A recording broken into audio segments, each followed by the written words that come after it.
I woke up at 4 in the morning to the sound of ice pelting my bedroom window like nature was throwing gravel at the glass. The entire farmhouse groaned under the weight of freezing rain that had been falling for 6 straight hours, and I knew without checking that we were in for a hell of a day. My name is Frank Ferguson, and I run a small but profitable organic dairy operation just outside Greenville, South Carolina, on 20 acres of land that had been in my family for 3 generations. What I didn't know that morning was that Brenda Mitchell, the president of our HOA, was about to turn a natural disaster into something far worse. I pulled on my thermal overalls and rubber boots, already dreading the walk to the barn. The power had gone out around 2, which meant my backup generator system should have kicked in automatically. I'd spent nearly $15,000 last year installing a proper backup system with enough extension cords and heavy-duty cables to keep the critical equipment running. The milking machines, the refrigeration units for the milk storage, and most importantly, the water heaters that kept the automated watering system from freezing. Without those, my 40 dairy cows would be in serious trouble. The ice had turned everything into a skating rink. I held onto the porch railing as I made my way down the steps, each one coated in a thick layer of ice that looked like glass in the beam of my flashlight. The generator house sat about 50 feet from the main barn, a small shed I'd built specifically to house the industrial generator and protect it from the elements. As I approached, I could hear it running, which was good. What wasn't good was what I saw when I got closer. The extension cords were gone. All of them. The heavy-duty, industrial-grade, bright orange extension cords that ran from the generator to the barn, the ones that cost me $200 each, the ones that were currently the only thing standing between my dairy operation and complete disaster. I stood there in the freezing rain, ice building up on my shoulders, staring at the empty space where 6 extension cords should have been. "What the hell?" I muttered, playing my flashlight beam across the ground. The cords hadn't broken or come unplugged. They were simply gone, coiled up and removed entirely. I could see drag marks in the thin layer of sleet on the ground, leading away from the generator house and toward the road. I ran to the barn, slipping twice on the ice and catching myself on the fence. Inside, the temperature had already dropped significantly. The cows were restless, shifting in their stalls and making anxious noises. The milking machines were silent. The refrigeration unit was off, and when I checked the automatic waterers, I could already see ice forming on the surface. My heart was pounding as I pulled out my phone.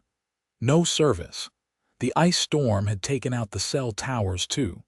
I had maybe 6 hours before the situation went from bad to catastrophic. The milk in the storage tanks would spoil without refrigeration, costing me thousands of dollars. The cows needed to be milked soon or they'd develop mastitis, a painful infection that could permanently damage their ability to produce milk.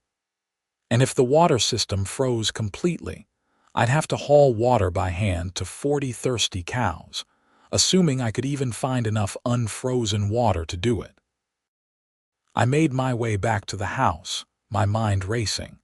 Who would steal extension cords in the middle of an ice storm? And more importantly, where would they take them? Then it hit me. 2 weeks ago, Brenda Mitchell had sent me one of her infamous violation notices. The extension cords were visible from the road. She'd written in her tight, angry handwriting, and they violated Section 12, Paragraph 4 of the HOA covenant, which stated that all utility connections must be concealed from public view to maintain the aesthetic integrity of the community. I'd written back explaining that the cords were only out during emergencies, that they were a critical part of my farm's disaster preparedness plan, and that burying them permanently would cost tens of thousands of dollars, and still wouldn't work as well.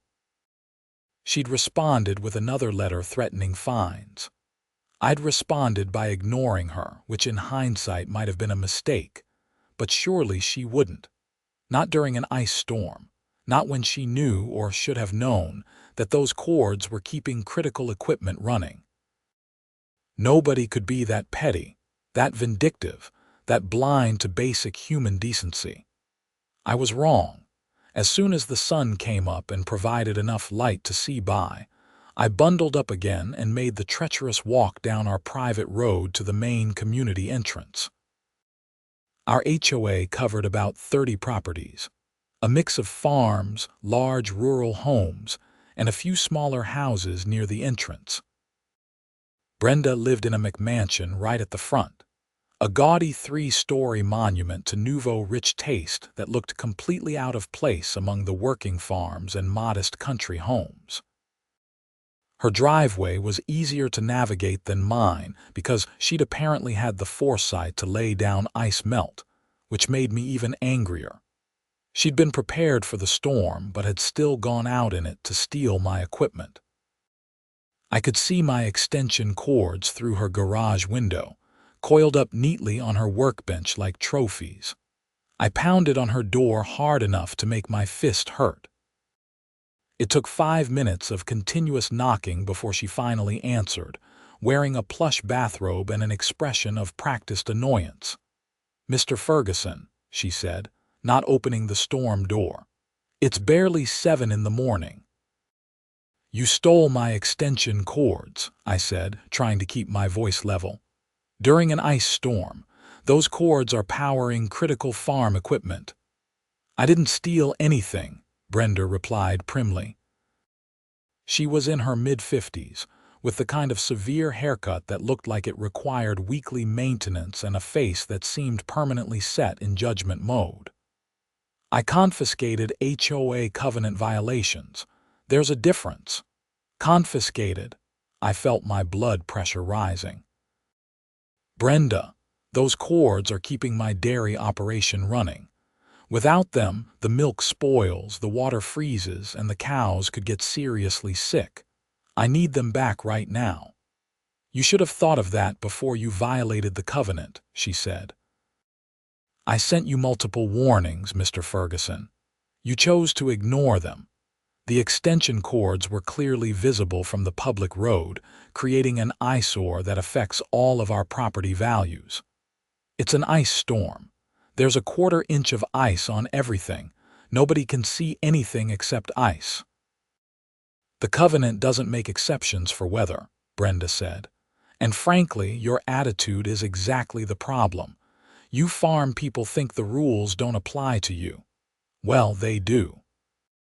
I'll be happy to return your cords once you've paid the outstanding fines and submitted a plan for permanent concealment that meets HOA standards." "How much are the fines?" $200 per day for each visible utility connection, dating back to my first warning 2 weeks ago. She pulled out a folder that she'd apparently had ready. "That comes to $16,800. I actually laughed, though nothing was funny. "You're insane. I'm not paying that. Give me back my extension cords right now or I'm calling the police." "The police have more important things to worry about during an ice storm," Brenda said.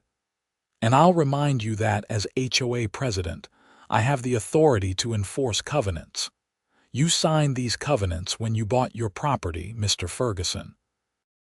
If you didn't want to follow the rules, you shouldn't have bought in an HOA community." "My grandfather built that farm in 1952, I said. "There was no HOA. You people formed it 15 years ago and forced everyone to join." "The vote was democratic and legal," Brenda replied. "Now, if you'll excuse me, I have my own storm preparations to attend to. We'll discuss this at the next HOA meeting." She closed the door in my face. I stood there for a moment, so angry I couldn't see straight. Then I tried the storm door. Locked. I looked at the garage. Also locked. Breaking in would get me arrested, and she was right that the police had bigger problems right now. I walked back to my farm in the freezing rain, my mind churning through options.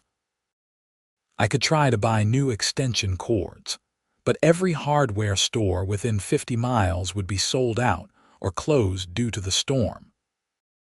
I could try to run the barn equipment off a different power source, but my generator only had enough outlets for the cords I'd already set up, and rewiring it in these conditions would be dangerous and time-consuming. I could call the police anyway, but even if they agreed it was theft, they couldn't make Brenda open her garage, and getting a warrant would take days. I was trapped, and Brenda knew it. Back at the barn, I did what I could with what I had. I used the generator to power one milking machine at a time, running them in sequence and hoping the refrigeration unit wouldn't be off too long. The cows were uncomfortable and cranky, and the whole process that normally took 2 hours stretched into 5. The milk in the storage tanks had already started to warm. In another few hours, I'd have to dump it all. There was nearly 300 gallons worth, about $6,000 gone, because of Brenda's petty power trip.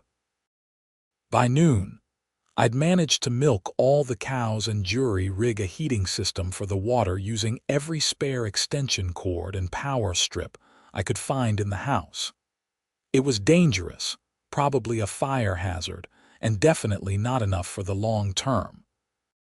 The ice storm wasn't expected to clear until tomorrow at the earliest, and even then, power restoration would take days. I needed those extension cords back, and I needed them today. My neighbor, Tom Pritchard, called on the landline around 2. The phone lines were still up, running on their own backup power systems. Tom raised beef cattle on the property adjacent to mine and had dealt with Brenda's tyranny more than once. "Heard what happened," he said without preamble. "Saw Brenda's car heading back from your place last night around 11. Thought it was weird, but figured it wasn't my business. She took my extension cords," I said. "She's holding them hostage for $17,000 in made-up fines." Tom swore creatively for about 30 seconds. "That woman is out of her mind. Listen, I've got some cords you can use. They're not industrial grade, but they might help." "I appreciate it, Tom, but regular extension cords won't carry enough amperage for the milking machines. I need the heavy-duty ones, and those are all sitting in Brenda's garage." "What about the other HOA board members? Can they overrule her?" I'd forgotten about that. The HOA board consisted of Brenda, the vice president Gary Winters, the treasurer Patricia Lee, and 2 at-large members, David Kim and Susan Martinez. Gary was Brenda's lapdog and would support whatever she did. Patricia was in her 70s and mostly went along to avoid conflict. But David and Susan had both expressed frustration with Brenda's aggressive enforcement tactics in the past. "That might work," I said. "Emergency meeting of the board. They could vote to return the cords immediately." "Good luck getting them all together during an ice storm," Tom said. "But it's worth a shot. Hey, Frank, if you need help with the cows, let me know. I've got time." After we hung up, I dug out my HOA directory and started making calls. Gary Winters answered on the first ring and immediately sided with Brenda before I'd even finished explaining the situation. Patricia Lee was sympathetic but nervous about overstepping Brenda's authority. David Kim was furious and ready to drive over to Brenda's house himself. Ice be damned. Susan Martinez was out of town, visiting her daughter in Charlotte, and couldn't get back until the roads cleared. "We need 3 votes to overrule Brenda's enforcement action," David said. "You've got me, but we need at least 2 more. Patricia won't commit, and Gary is useless." "What if we call the state HOA Oversight Board?" I suggested. "There isn't one in South Carolina," David said. "HOAs are self-governing. We can pursue legal action, but that takes time and money, and it doesn't help you right now. Look, Let me try talking to Brenda directly. Maybe I can reason with her. Good luck with that. 20 minutes later, David called back. She won't budge. Claims you're a habitual violator, and this is about the principle of the thing. I told her people's livelihoods were at stake, and she said you should have thought of that before you broke the rules. Frank, I think we need to go over her head. To who? You just said there's no oversight board.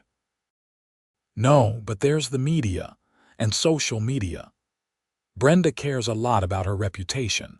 If this gets out, if people know she sabotaged a working farm during a natural disaster over a petty aesthetic complaint, she'll fold. I wasn't so sure. Brenda struck me as the type who'd double down when challenged, but David was right that I didn't have many options. Okay, I said. Let's do it. David was more social media savvy than I was. Within an hour, he'd posted a detailed account of what happened on Facebook, Twitter, and the local community message boards. He included photos of the HOA covenant, Brenda's violation notices, pictures of my barn and cows, and a clear explanation of why the extension cords were critical. He tagged local news outlets, farming advocacy groups, and anyone else he could think of. The response was immediate and overwhelming. People were outraged. The posts were shared hundreds of times within the first few hours. Local news crews started calling my landline, though most couldn't get out to the farm because of the ice. Someone found Brenda's personal Facebook page and flooded it with angry comments. A farming rights organization in Colombia issued a statement condemning HOA overreach. By evening, the story was spreading beyond Greenville, picked up by agriculture news sites and even a few national outlets looking for ice storm human interest stories. My phone rang at 7. It was a producer from a Columbia television station. Mr. Ferguson, we'd like to send a crew out to interview you as soon as the road's clear. This story is getting a lot of traction. We've reached out to Mrs. Mitchell for comment, but she hasn't responded. I just need my extension cords back, I said. I don't want to be on TV. I want to take care of my cows. I understand, but you should know. This is the kind of story that creates change. HOA abuse is a hot topic right now, and what happened to you is a clear-cut case of someone with a little power letting it go to their head. If you tell your story publicly, it might help other people in similar situations. I agreed to the interview, though I felt weird about it. I wasn't looking for attention. I just wanted to farm in peace. By the time I finished evening milking, which took another 6 hours with my jury-rigged system, I was exhausted and frustrated. The refrigeration unit was struggling, and I'd already had to dump 50 gallons of spoiled milk. The cows were stressed, which would affect their production for weeks. And the weather forecast showed the ice continuing through the night, with temperatures not rising above freezing until late tomorrow. I fell asleep on the couch around midnight, still wearing my work clothes, too tired to climb the stairs to my bedroom. I dreamed about my grandfather, who'd started this farm with 2 cows and a lot of determination. He'd weathered droughts, floods, recessions, and changing markets, but he'd never had to deal with someone like Brenda Mitchell. The next morning, I woke to my phone ringing. The cell service was back, which meant the towers had been repaired overnight. It was Tom Pritchard. "Turn on Channel 7, he said. "You're famous." I found the remote and flipped to the local news. There was my farm, filmed from the road, with a reporter standing in front talking about HOA overreach and the plight of small farmers. They had an interview with David Kim, who was articulate and passionate about the need for HOA reform. They showed footage of my cows in the barn, looking unhappy. And then they showed Brenda Mitchell, who'd apparently agreed to an interview. "Mr. Ferguson has been a problem resident for years," she was saying, standing in front of her pristine house. This isn't about one set of extension cords. This is about a pattern of covenant violations and a fundamental disrespect for community standards. If we don't enforce the rules consistently, the entire HOA system breaks down. The reporter, a young woman with sharp eyes, pressed her. But Mrs. Mitchell, Mr. Ferguson raises a valid point about the timing. Wouldn't it have been more appropriate to wait until after the emergency had passed?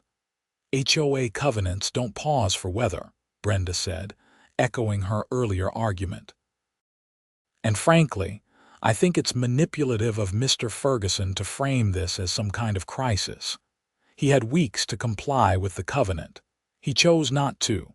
The consequences are on him. The segment ended with the reporter looking directly into the camera.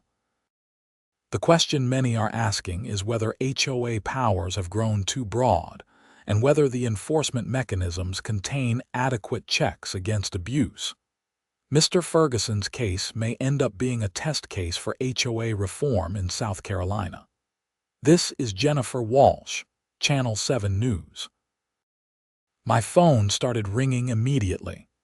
Reporters mostly, but also people I'd gone to high school with, distant relatives, and a lawyer from Greenville who specialized in HOA disputes. That last one I took seriously. His name was Malcolm Sterling, and he had a reputation for taking on HOA boards and winning. "Mr. Ferguson, I've been following your situation," he said. "What Mrs. Mitchell did is likely illegal on several grounds. First, she trespassed on your property. Second, she took your property without due process. Third, depending on how the covenant is written, her enforcement action may exceed her actual authority. I'd like to represent you on a contingency basis, meaning you don't pay unless we win." "I appreciate that," I said, "but I need my extension cords back today, not after a court case that could take months." "Understood. Let me make some calls. Sometimes a lawyer's letter is enough to make people reconsider their positions." An hour later, Malcolm called back. "She's not budging. In fact, she's doubling down. She's now claiming the extension cords are HOA property because they were in violation of the covenant. It's completely nonsensical legally, but she's convinced she's right. However, I have good news." I contacted the Greenville County Sheriff's Office and explained the situation. They're willing to treat this as a theft case if you want to file a report. During an ice storm, will they actually do anything? The ice is clearing. Roads are starting to reopen. And this case has enough media attention that they're taking it seriously. If you file a report, they'll send a deputy out to take a statement, and then they'll pay Mrs. Mitchell a visit. If she refuses to return the cords at that point, she could be charged with theft. Finally, some actual leverage. Let's do it. The deputy arrived around 2 in the afternoon. A tired-looking man in his 40s named Rodriguez who'd clearly been up all night dealing with ice storm emergencies. I walked him through everything, showed him the generator setup, explained how the cords worked and why they were critical. He took notes and photos. "This is cut and dried," he said.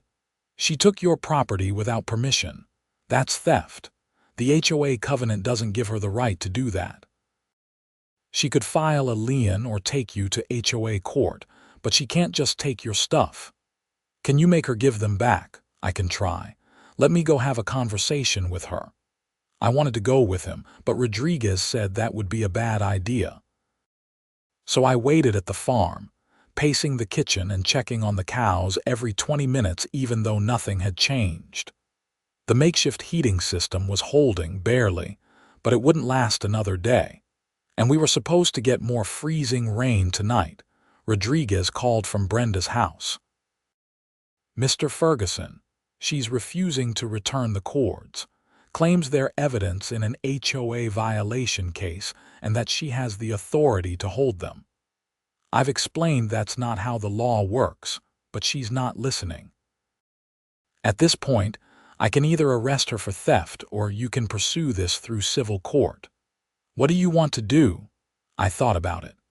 Arresting Brenda would feel satisfying, but it would also escalate things to a point where reconciliation became impossible. I still had to live in this community, deal with this HOA. On the other hand, she'd left me no choice.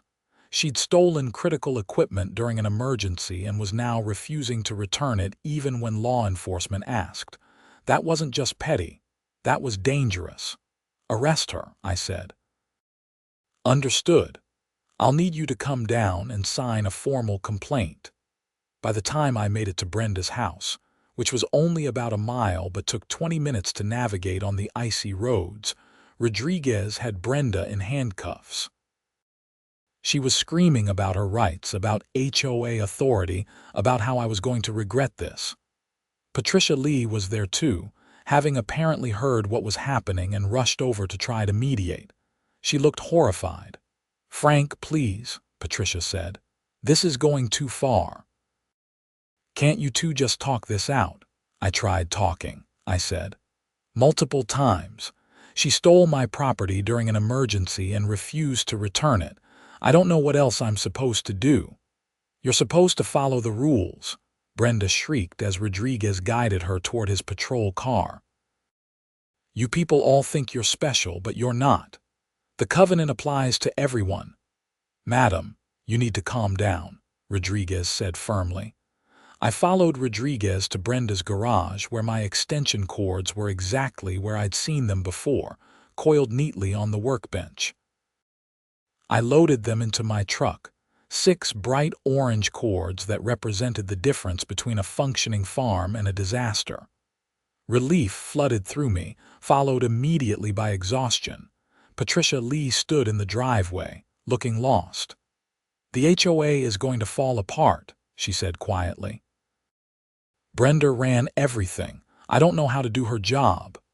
"Then maybe it's time to rethink how the HOA operates," I said, more sharply than I'd intended. "Brenda didn't run the HOA. She used it as a weapon. There's a difference." By the time I got the extension cords reinstalled and the barn equipment running properly again, it was nearly dark. The relief was immense. The refrigeration unit hummed back to life, cooling the milk that remained. The water heaters kicked on, preventing the automatic waterers from freezing solid. The milking machine stood ready for tomorrow's early morning routine. Everything that should have been this way all along was finally back to normal. Tom Pritchard stopped by around 6 with a casserole his wife had made. "Heard about Brenda," he said, grinning. "Whole community's talking about it. Most people think she had it coming." "I didn't want to get her arrested," I said, though I wasn't sure that was entirely true. "I just wanted my equipment back." "Sometimes people need consequences," Tom said. "Brenda's been pushing people around for years. Maybe this will make her think twice." The story continued to spread. By the next day, when the ice finally cleared and life started returning to normal, I'd been contacted by 3 different national news outlets, 2 farming magazines, and a documentary filmmaker who wanted to make a movie about HOA abuse. I turned most of them down. I agreed to one interview with NPR because they seemed thoughtful and weren't looking for drama, just a real conversation about the balance between community standards and individual rights. Malcolm Sterling called with an update on the legal situation. "Mrs. Mitchell has been charged with theft and criminal trespass. Given the circumstances and the media attention, the prosecutor is taking it seriously. She's likely to face fines and possibly probation." Additionally, several other HOA residents have contacted me about filing complaints regarding her enforcement tactics. There's talk of a class action lawsuit.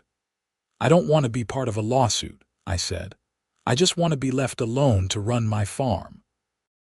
"I understand, but you should know, the HOA board held an emergency meeting last night. Brenda has been removed as president, effective immediately." David Kim is taking over as interim president until new elections can be held. That was something, at least. David called me later that afternoon. Frank, I want to apologize on behalf of the HOA. What Brenda did was inexcusable. We're working on revising the enforcement procedures to make sure nothing like this happens again, and we're going to recommend waiving all fines related to your extension cords. Appreciate it, I said. What about the covenant itself? The rule about concealed utilities? We're going to revisit all the covenants. Several of them were written too strictly and don't account for the practical realities of farm operations. I'm meeting with the other board members next week to draft proposed amendments. I'd like your input if you're willing. I agreed, though I was wary. I'd seen HOAs reform before, only to slip back into the same patterns once the outrage died down.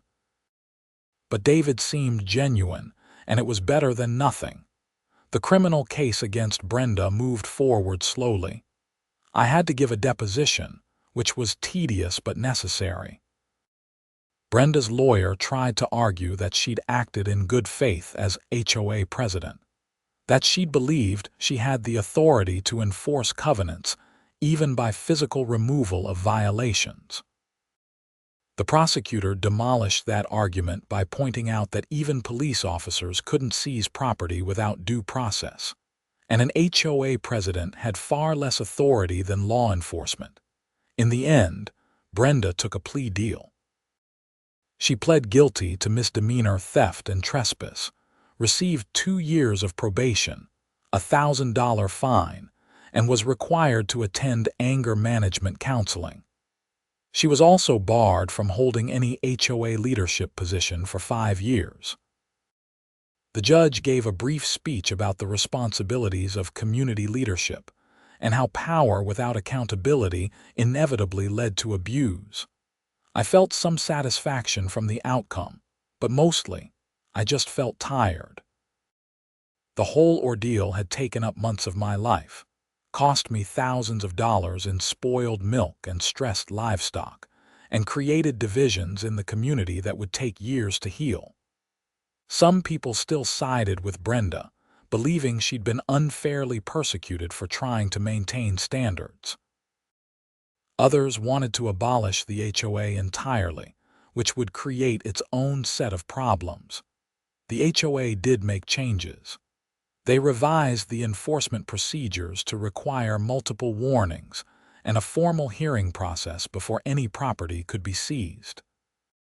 They amended the covenant to specifically allow temporary utility connections for agricultural operations and emergency purposes. They established an appeals process for residents who disagreed with violation notices. And they created term limits for board positions to prevent any one person from accumulating too much power. David Kim proved to be a fair and reasonable HOA president.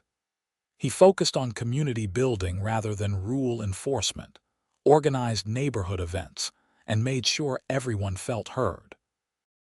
The HOA started functioning the way it was supposed to, as a way for neighbors to collectively maintain their community, rather than as a weapon for one person to impose their will on everyone else. Spring came, and with it the hard work of calving season and preparing fields for planting. The cows, who'd been stressed by the ice storm ordeal, slowly returned to normal production levels. I replaced the milk I'd lost, and even had a few surplus months that helped rebuild my savings. Life returned to the familiar rhythms of farm work, the early mornings and long days, the satisfaction of producing something real and necessary. I saw Brenda once, about 6 months after the ice storm, at the local feed store. She was thinner, looked older, and avoided eye contact. I nodded to her, and after a moment she nodded back. We didn't speak. There wasn't anything to say. She'd made her choices and faced the consequences. I defended my livelihood and won. The story was over, except it wasn't, not quite. The media attention had sparked a conversation about HOA reform that spread beyond Greenville, beyond South Carolina. State legislators started looking at HOA oversight, considering bills that would establish minimum due process requirements and limit enforcement powers. Farming advocacy groups used my case as an example of why agricultural exemptions needed to be written into HOA law. Small changes, maybe, but changes that could help prevent the next farmer from facing what I'd faced. Tom Pritchard and I were sitting on my porch one evening in late June, drinking beers and watching the sun set over the pasture, when he brought up the whole situation. "You ever regret how it all played out?" he asked. "Getting Brenda arrested, all the media attention." I thought about it. "Sometimes," I admitted.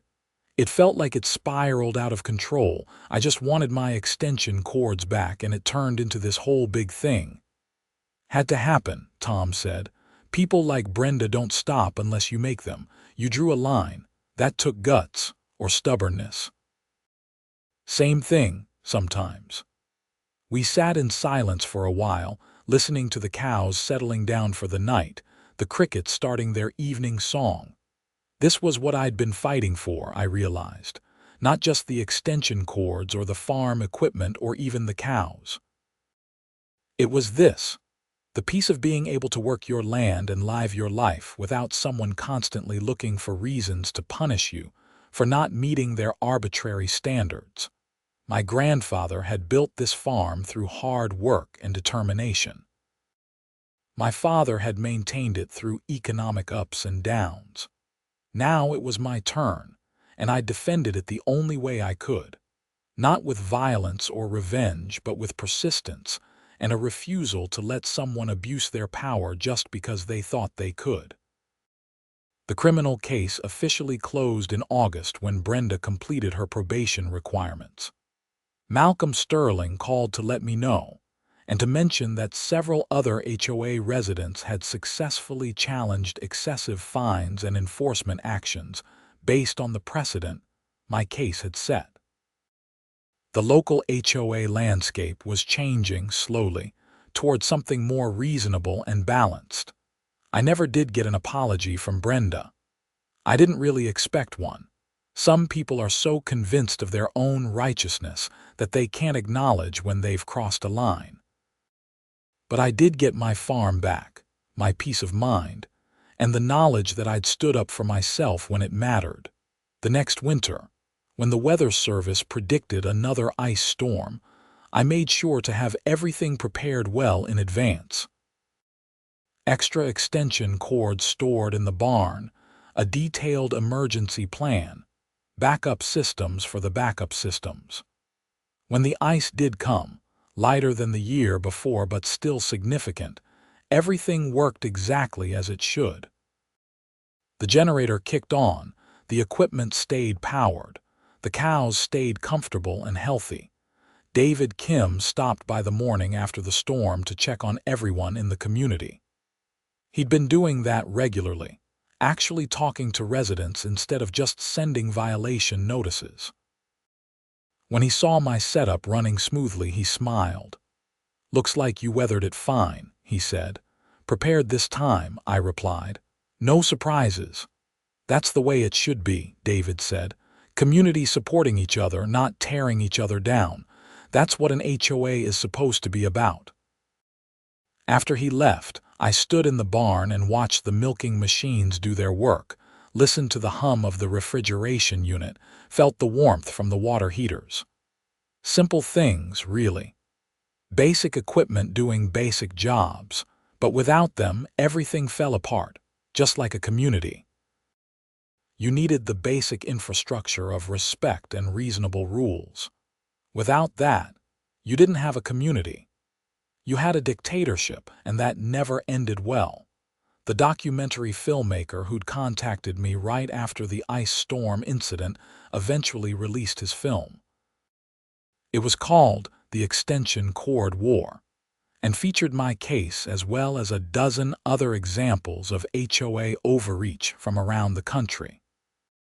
I watched it once, felt uncomfortable seeing myself on screen, but appreciated that the film made an important point about how these small, unaccountable governments could become tyrannical when the wrong people got power. Several states ended up passing HOA reform legislation in the aftermath, requiring clearer guidelines for enforcement, establishing state-level oversight boards, and protecting agricultural operations from aesthetic restrictions. South Carolina was one of them, passing a bill that specifically mentioned my case in the legislative record. I got invited to the signing ceremony in Columbia, stood awkwardly in the background while politicians gave speeches about standing up for small farmers and protecting property rights. But the real victory wasn't the legislation or the media attention, or even the criminal conviction. It was coming home that evening, walking through my barn, checking on my cows, and knowing that I could go to bed without worrying about some petty bureaucrat sabotaging my livelihood over a paint color, or a visible extension cord, or any other ridiculous rule that prioritized appearance over function. Patricia Lee actually apologized to me about a year after everything happened. We ran into each other at the county fair, where I was showing a few of my best dairy cows. She looked embarrassed when she saw me but came over anyway. "Frank, I want you to know, I feel terrible about what happened," she said. "I should have stood up to Brenda earlier. I knew she was going too far with a lot of things, but I was scared of conflict. I let her bully people because it was easier than fighting her." "I appreciate you saying that," I told her. "Takes guts to admit you were wrong." "I've been trying to do better," Patricia said. "I'm on the HOA board still, working with David to make sure we're fair and reasonable. It's different now, better." I believed her. The community did feel different, more relaxed, more like neighbors instead of adversaries. The constant tension that had characterized Brenda's reign was gone, replaced by something that actually resembled community spirit. Tom Pritchard got elected to the HOA board the following spring. He ran on a platform of common sense and protecting working farms from unreasonable restrictions. He won by a landslide, which showed how much the community's attitude had shifted. At his first board meeting, he proposed eliminating half of the existing covenant restrictions as unnecessary and outdated. The board voted to approve most of his suggestions. As for Brenda, I heard through the grapevine that she'd moved away about 2 years after the incident. Sold her McMansion to a young couple with 3 kids, who promptly painted it a cheerful yellow that would have given Brenda an aneurysm. She relocated to a retirement community somewhere in Florida, the kind with even stricter HOA rules than ours had been.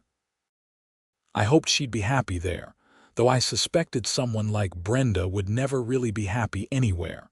Some people are only satisfied when they're controlling others. My farm continued to thrive. I expanded the dairy operation slightly, added some chickens for eggs and meat, started a small farm stand where I sold directly to customers. None of it would have been possible under Brenda's HOA regime, but under David and Tom's more reasonable leadership, they were actually supportive.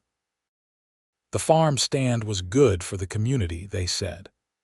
Gave people access to fresh, local food and made our neighborhood more desirable. I trained my nephew, Flynn, to help with the farm work. He was young, still in college, but interested in agriculture and willing to learn. I taught him everything my grandfather had taught me, about caring for animals, about reading weather patterns, about the satisfaction of producing food for people. I also taught him about standing up for yourself when someone tries to abuse their power. He'd grown up hearing about the extension cord incident and seemed to understand its importance. "So you really got her arrested?" he asked one day while we were repairing a fence. "The law got her arrested," I corrected. "I just filed a complaint." She did the rest herself by refusing to return stolen property. You think she learned anything from it? I hammered in another fence post before answering. Honestly, probably not. Some people are too stubborn to learn, but that wasn't really the point. The point was protecting what's mine and making sure she couldn't do the same thing to someone else. Did it work? Yeah, I said, looking around at the farm, at the healthy cows grazing in the pasture, at the barn with its fully functional equipment. Yeah, it did. 3 years after the ice storm, I was interviewed for a piece in Modern Farmer magazine about HOA conflicts and agricultural operations. The reporter was thorough and thoughtful, asking questions about the broader implications of what had happened. You think HOAs and farms can coexist? She asked. They can if the HOA is reasonable, I said. If they understand that farms are businesses, not just houses with yards, we need different rules because we do different work. A farm isn't going to look like a suburban lawn, and it shouldn't have to. What advice would you give to other farmers dealing with HOA problems? Document everything. Know your rights. Don't be afraid to push back when someone oversteps, and find allies on the board if you can. Most HOA problems come from one or two unreasonable people, not the whole community. The article came out with a photo of me standing in front of my barn, holding one of those orange extension cords. It became a minor symbol in farming circles, representing the fight against bureaucratic overreach. I got emails from farmers all over the country who dealt with similar issues, thanking me for standing up and sharing their own stories. It was humbling and a little overwhelming, but mostly, life just went on. Cows needed milking every day whether you were famous or not. Fields needed tending. Equipment needed maintenance. The rhythms of farm life didn't stop for media attention or legal battles or anything else. That was actually one of the things I loved about it. The work was real and immediate and necessary. It kept you grounded. The extension cords themselves became something of a joke around the farm. Tom started calling them the cords of justice. Flynn suggested we should frame one and hang it in the barn. Even David Kim, when he stopped by for his regular community check-ins, would comment on seeing them coiled up properly in the generator house. The most famous extension cords in South Carolina, he'd say with a smile. Looking back now, 5 years after that ice storm, I can see how much changed. Not just for me, but for the whole community and even beyond. The incident forced conversations about HOA governance that needed to happen. It exposed the dangers of giving small amounts of power to people who can't handle it responsibly. And it showed that ordinary people could fight back against institutional overreach and win. Would I do anything differently if I could go back? Maybe I would have tried harder to communicate with Brenda before things escalated. Maybe I would have gotten more people involved earlier. But probably not. Some conflicts are inevitable. Some people have to learn the hard way that their actions have consequences. And sometimes standing your ground is the only option that preserves your dignity and your livelihood. My farm is still here, 3 generations strong and counting. The cows are healthy and productive. The equipment runs smoothly, powered by properly installed extension cords that nobody complains about anymore. The community is peaceful, governed by reasonable people who understand that rules exist to serve people, not the other way around. And somewhere in Florida, Brenda Mitchell is probably sending violation notices to her retirement community neighbors, still convinced that she's upholding civilization against the forces of chaos. Some people never change, but that's okay. She's not my problem anymore. The ice storms still come every few winters. When they do, I'm always ready. I have backup plans and backup plans for the backup plans. I have allies in the community who'll check on me and help if needed.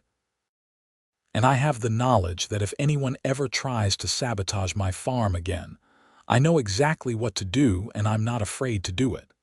That's the real lesson from all of this. Not about HOAs or extension cords or even about farming, really. It's about knowing your worth, defending what matters, and refusing to let anyone make you smaller so they can feel bigger. My grandfather knew that when he started this farm. My father knew it when he kept it going through tough times. And now I know it too, learned through ice and theft, an illegal battle I never wanted but had to fight anyway. The farm endures. The family endures. And the extension cords, those ordinary orange cables that became the center of such an extraordinary conflict, hang ready in the generator house, just in case.